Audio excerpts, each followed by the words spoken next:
For great ideas and practical tools you can start using tomorrow to grow your business and separate you from the competition, you've come to the right place. If you're into B2B marketing and sales, then welcome to the one and only B2B Marketing and Sales Podcast. With over 60 and counting total years in the trenches of businesses small and large, they have a plethora of knowledge and experience that generate you more leads, capture more clients, ring up more sales. Well, doggone it, just make you more money. How about that? Always thought-provoking, yet dubiously entertaining. Please welcome to their respective microphones across 3 time zones, your co-ringmasters, the Dave Loomis, and not the rock star, Steve Miller. Okay. Hey, everybody, this is Steve Miller, better known as Kelly's dad, marketing gunslinger, and I am not the rock star. Okay, I am not the rock star, but you want to talk about rock stars. I've got with me Mr. Voice. The Dave Loomis. You know, man, I'll tell you what, if you could sing with that voice, say, fans would be swooning at your feet. Yeah, we could try Thunder Road by Bruce Springsteen sometime. That's actually one that I do pretty well. Okay. Well, Yeah. We'll do that. Yeah. We'll do that. Not this episode, but No. a future one. No, I don't. Yeah, we need to. I don't want to scare people away right now. This is not the time to do Scare that. people away. This would be a magnet. Well, I mean, if I'm singing, because like if you're asking me to sing harmony or anything. No, I wasn't asking that at all. Oh, I see. All right. I get the hint. Okay. So anyway, it's Steve and Dave, and we're back again to talk with you about marketing, branding, that type of stuff, right here on the B2B Marketing and Branding Podcast. And thank you to everybody that's been listening to us and subscribing to us and liking us, and hopefully you'll keep passing that around, sharing it with friends. And today we're going to talk about a topic that I personally love. I absolutely love. And the Dave came up with this topic, and the topic is market segmentation, which I just think is so critical. It is just so critical. In fact, I just had a conversation yesterday with a client of mine just on that topic alone. Now, you said, I'm going to let you start talking about this, because I know that you've got your own perspective on market segmentation. I mean, I guess the first thing is make sure people understand what we're talking about, and then what's the big deal about it? Right. I'd like to start off with a riddle. Okay. It's for you. See if you get the answer to this one. It's it's kind of a layup. How do you eat an elephant? Well, see, now that makes me feel like this is a trick question, because it's, we've all heard this one before, right? It's not a trick. One bite at a time. Exactly. Right. Now, why would I start off this episode? Why would I give that riddle? Because a bite is a segment. Yes. You can't do it all at once. Why do we even have market segmentation? What is it? Market segmentation is defining you can't sell to everybody. You shouldn't even try to sell to everybody. No. When somebody says to me, like, and I'm sure this has happened to you too, I'll be talking to somebody and I'll say, who's the market for this product or service? And they go, everybody. Oh yeah, who wouldn't want this? Everybody needs this. And my response is, well, don't quit your day job. If you can't be all things to all people. No, but, or maybe I should say, and in addition to your great point, let's say you do narrow down your market. So instead of 300 million people in your market, you have 1 million. Okay. Go sell to those million. Right. Okay. How do you eat an elephant? Well, it's just not so elephant. easy. 1 million is still an elephant. It's tough. It's tough. And so there's a natural tendency to want to prioritize and there's a natural tendency to want to divide, or even divide and conquer, as they say. And that's where we get market segmentation. And, in sort of the olden days, and to some extent these days, you still see proof of that in sales territories, for example, that are still based on geography. Well, you cover this region, you cover this region. And I think a lot of times when I talk to, especially B2B companies, especially ones that have been around a long time, when you ask them, tell me about your market segmentation, they would say, okay, well, we've got the West, and we got the East, and we got the Southeast, and we got the Southwest. And I say, okay, well, beyond geographic territories, what do you have? And they say, okay, well, we got national accounts, and then we got big companies, mid-sized companies, and small companies. And I said, okay, well, keep going, because those are still just pretty basic ways to sort of divide up or describe your market, but they're not particularly useful. They're kind of the default. They're the default. They're not the useful. Like if you got a market segmentation program and it would do something automatically for you, it would default to that. It would be a default setting. Mm-hmm. Right. But us marketers who've been around the block for a little bit can advise that there are much more interesting and creative ways to divide up in the market, in your own target markets, plural, into different segments. Do you agree with that? 100%. 100%. Yeah, I completely agree with that. And I have a very, I paint a very specific picture with using the way my brain works, in my book, about, I call it hunting moose, right? And the picture that I paint for people is, and like you use, for example, geographical territories, which is very common, right? Somebody's got Southwest, United States, right? That's a geographical territory. Okay, I call those forests, right? Those are forests. So, and like the question that I would ask somebody is, I would say, well, if you are hunting moose, because like if you go to a forest, if you say that it's just a geographical territory, well, then what you're saying to me is you're hunting all the animals in the forest, right? You're hunting, moose, bear, rabbit, squirrels, snakes, birds, fish. I mean, you're hunting all of them. Actually, that might be a good way to create a territory or something for, we talked about manufacturers reps last time that sell lots of things. Yep. Do you want to buy a watch or whatever you want? Yeah. I'll sell it to you. And it's hunting everything in the forest. That's right. Hunting everything in the forest. See, and what I teach my clients is I say, look, in the beginning, or at least to start with, pick an animal. And I say, pick a moose, all right? It's just, and get to know that moose as best as you possibly can. And ask yourself the question, okay, if you were hunting moose, would you go hunt moose in Florida?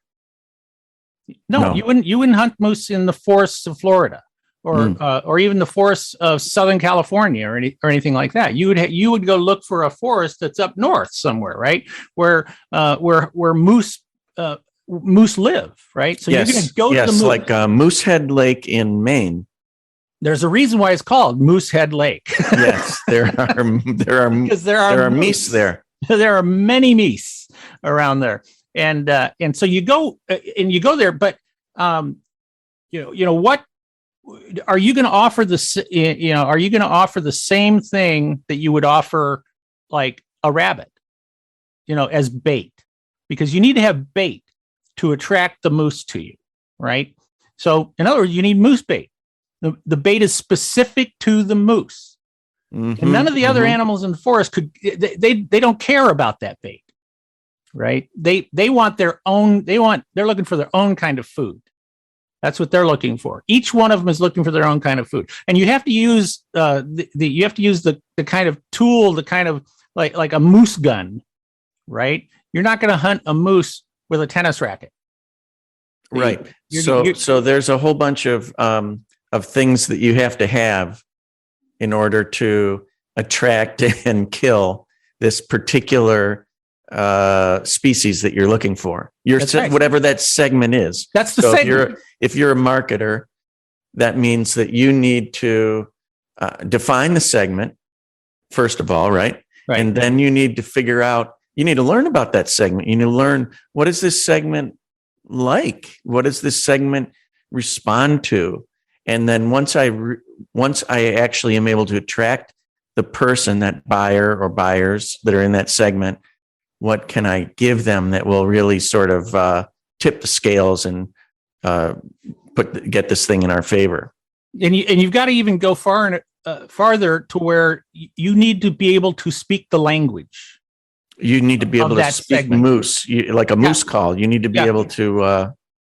That conversation I was having yesterday, for example, we narrowed it down. We narrowed our conversation down to they had two types of targets.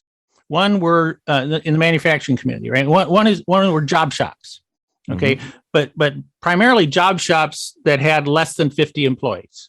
Okay. So that was their number one moose. The number two, which we'll say was a deer, all right, which is different from a moose, all right, a deer, or a bear. We'll say bear. Let's make it really clear, all right. So I got moose here and bear over here. The bear to them were design engineers.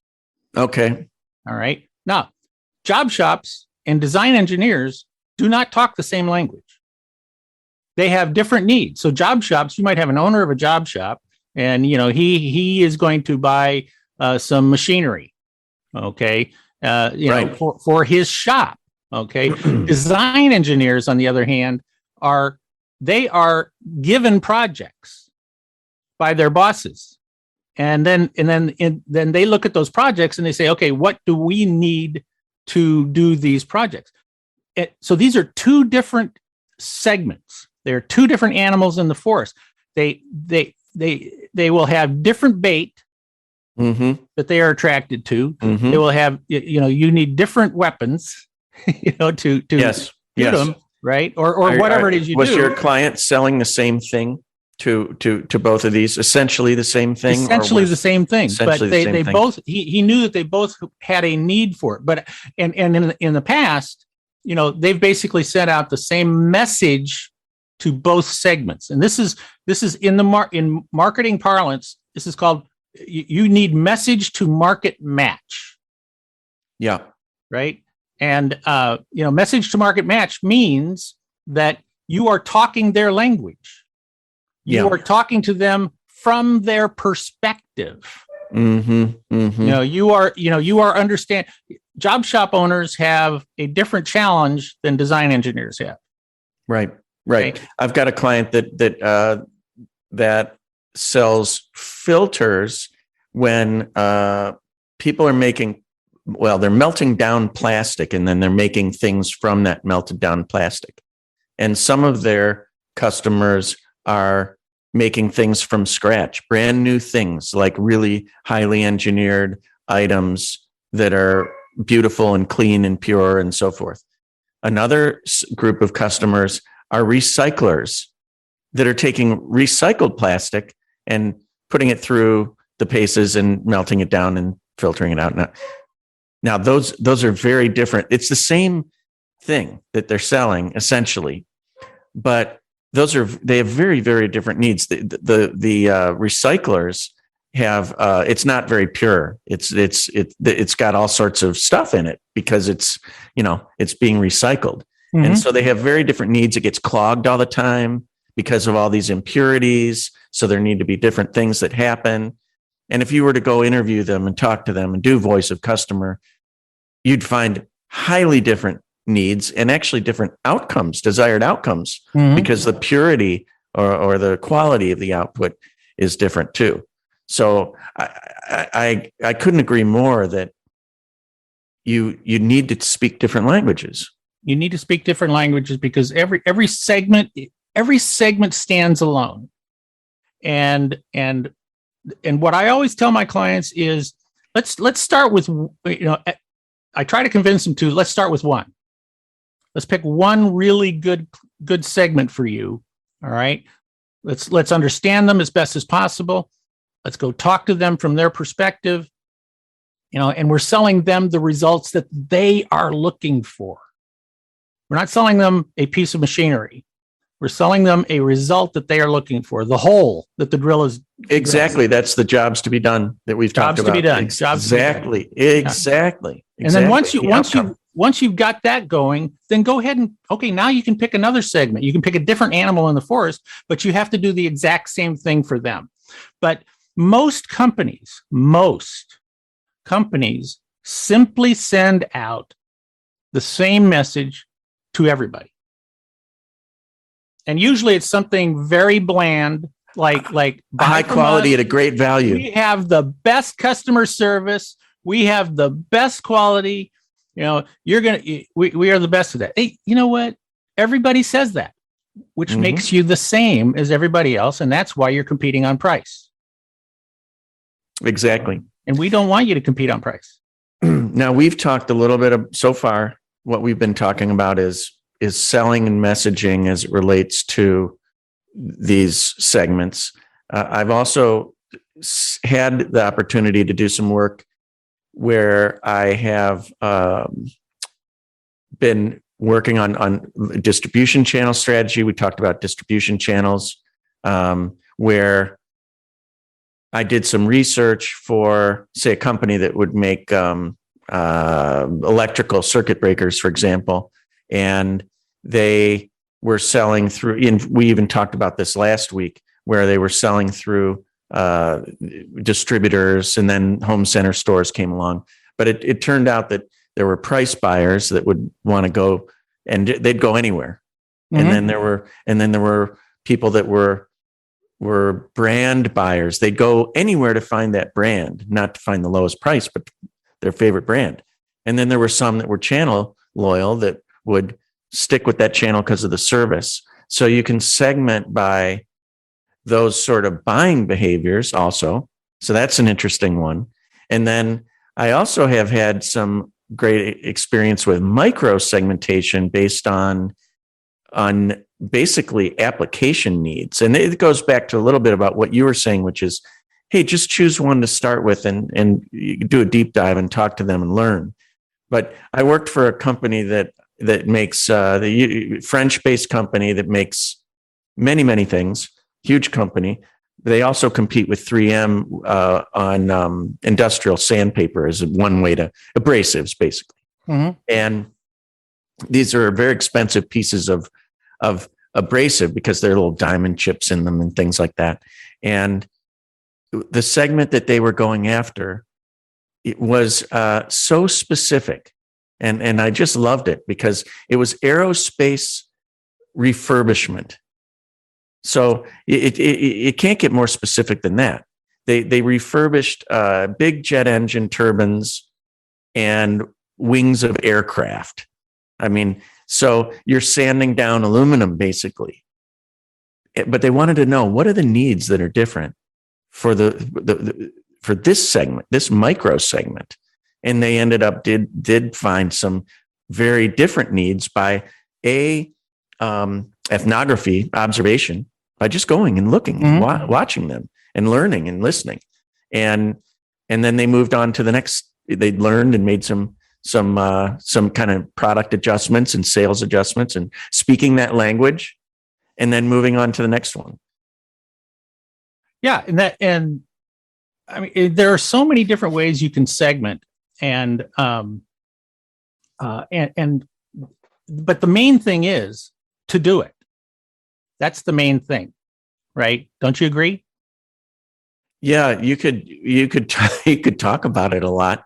You could study it, but maybe you don't even do it. Maybe you think about it, but it is just doing it. And everybody thinks that there's like 100% the right way to do something and the wrong way to do something. Right. There's actually many ways to segment, And you'll never know really, because you'll never get a controlled experiment perfectly. Right. So just do it. Yeah. I think you can't get wrong. You'll do better than if you don't. I'm pretty sure I've said this before. There are many roads to the top of the mountain. And, and you can find different roads depending upon, say, the segment you're talking to, the message you're talking to, the application that they need it for, the different types of problems that people might have.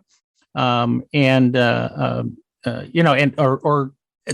different, like when you talk about like in aerospace, they might, your product might be used differently for a company in aerospace, versus one that's in, say, automotive, or recreational vehicles or something like that. And, and the point, and you're talking to those people again, from their perspective.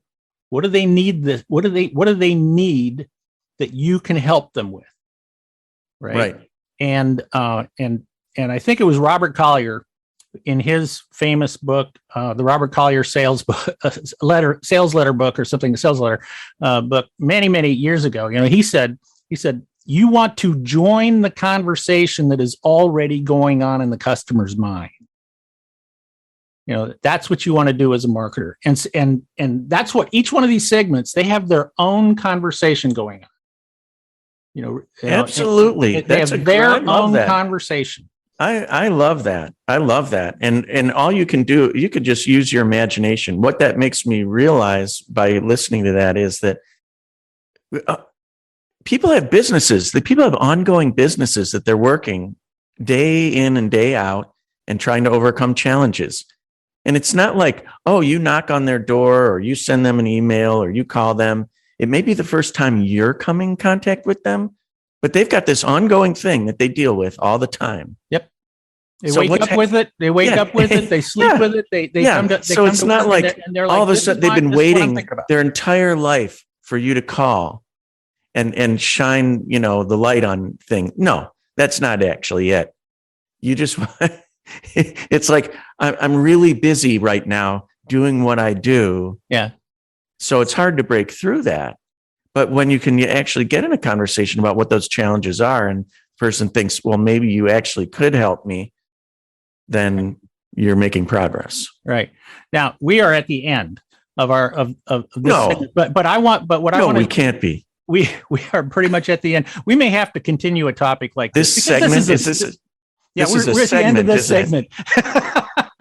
But here's what I would like. Here's what I would suggest that we're going to do. I mean, obviously, if you are getting good value from us, we hope that you will like us. We hope that you will share. You will subscribe to us. That you will share it with your fellow moose, right? People that you in the segment that you live in.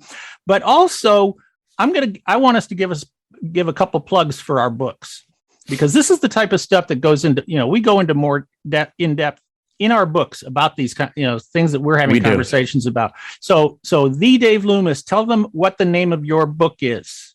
It is called Marketing is Everything We Do, Why Serving Others Brings Success in Business and in Life, by David Mayo Loomis. I actually have a middle name. It's my mom's maiden name. You're a dressing? Ask me if I like mayonnaise on my sandwich. You have to ask that. Do you like mayonnaise on your stuff? Mayo's my middle name. Mayo. You've heard of the Mayo Clinic, right? Yes, sir. I sure have. No relation. Right. That's my follow-up, Joe. And the name of my book is UNCOPYABLE: How to Create an Unfair Advantage Over Your Competition. And next year I got a new one coming out, but get that one for right now. Get both of those for right now. Quite frankly, they're both easy reading and they're both just jammed with great information. So go get them. Go get them. Go get them, and then we will be back again. So I'm gonna hand it over to my compadre in crime here to take us out of here. Thank you so much for joining us again. And if you like this, you don't have to wait very long. Just another week, and we'll have another episode, and it'll be even better than this one. So thanks for listening to the B2B Marketing and Sales Podcast with the Dave Loomis, myself, and not the rock star Steve Miller. So we'll see you next time. Thank you for listening to another episode of the one and only B2B Marketing and Sales Podcast, the source for B2B marketing and sales insight. If you enjoyed the podcast, please be sure to subscribe and leave these old guys a 5-star rating. Check the show notes for any links and contact information. You can always contact us by going to b2bmarketingsalespodcast.com. Thank you, and keep on marketing, keep on selling.